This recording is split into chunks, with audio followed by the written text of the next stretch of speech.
Ослободување или минимално плаќање партиципација за сите социјално загрозени семејства од ромска популација е едно од барањата кои треба да влезат во Националната стратегија за здравство.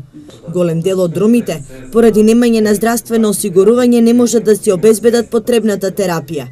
Беше речено на денешната трибина за подигање на свеста кај ромската популација за важноста од превентивна здравствена заштита.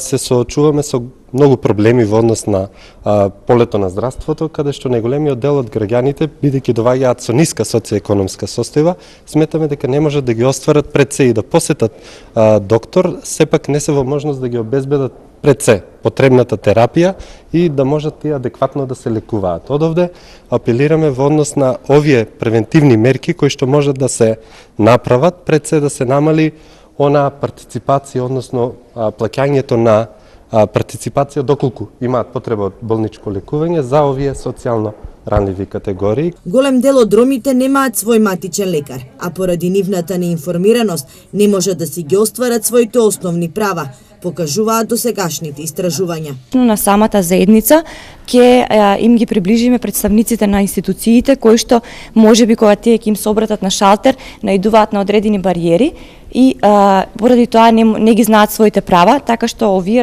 трибини кои што ги организираме на локално ниво се со цел да ја подигнеме свесноста кај ромското население за важноста од остварување на правата од здравствена заштита, важност од информирање за тоа, но важност и тоа да си побараат информација кај луѓето кои што се одговорни за да им дадат услуга. И додека невладиниот сектор и ромите тврдат дека не може да дојдат до свој матичен лекар, лекарите пак со поразличен став. Здравствениот систем не дискриминира по етничка основа, туку по платени придонеси за здравствено осигурување. Тие ги користат сите бенефити, Фондот за здравство на Република Македонија што ги нуди. Вклучени се во тие превентивни прегледи за жените, рак на дојка, рано откривање, рак на матката, мажите, рак на простата, на дебелото црево, кардиоваскуларните болести.